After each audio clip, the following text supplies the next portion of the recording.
નમસ્કાર મિત્રો, વિડીયોમાં તમારું સ્વાગત છે। જી મિત્રો, ત્યારે સૌથી મહત્વપૂર્ણ ખબર સામે આવી છે। જી મિત્રો, લોકસભા ચૂંટણી નજીક આવતા જ ભાજપ અને કોંગ્રેસ વચ્ચે શબ્દયુદ્ધ વધુ તીવ્ર બની ગયું છે। કોંગ્રેસ નેતા રાહુલ ગાંધી અવારનવાર ભાજપ અને વડાપ્રધાન પર નિશાન સાધતા જ રહે છે, ત્યારે તેમણે શક્તિવાળું નિવેદન કર્યા બાદ વડાપ્રધાન નરેન્દ્ર મોદીએ પણ વળતો જવાબ આપ્યો છે। તેલંગાણામાં યોજાયેલી એક રેલીમાં સંબોધન દરમિયાન વડાપ્રધાન નરેન્દ્ર મોદીએ ફરી ઇન્ડિયા ગઠબંધન અને ખાસ કરીને રાહુલ ગાંધી પર નિશાન સાધ્યું છે। તેમણે કહ્યું કે વિપક્ષી પાર્ટીઓ આ લડાઈ શક્તિ વિરુદ્ધ હોવાની જાહેરાત કરી છે, જો કે મારા મતે આપણા દેશની તમામ માતાઓ અને તમામ દીકરીઓ શક્તિનું સ્વરૂપ છે। હું માતાઓ અને દીકરીઓમાં શક્તિ રૂપે તેમની પૂજા કરું છું। હું ભારત માતાનો પણ પૂજારી છું। ઇન્ડિયા ગઠબંધન પોતાના ચૂંટણી ઢંઢેરામાં જાહેરાત કરે છે કે તેઓ શક્તિને ખતમ કરવા ઈચ્છે છે। હું તેમને આ પડકારનો સ્વીકાર કરું છું।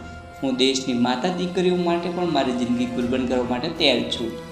તો મિત્રો, પીએમ નરેન્દ્રભાઈ મોદીના આ સંબોધન પર તમારું શું કહેવું છે? કમેન્ટમાં જરૂર જણાવજો અને ચેનલ પર નવા હોય તો વિડીયો લાઇક કરી ચેનલને સબસ્ક્રાઇબ કરવાનું ભૂલતા નહીં। ધન્યવાદ।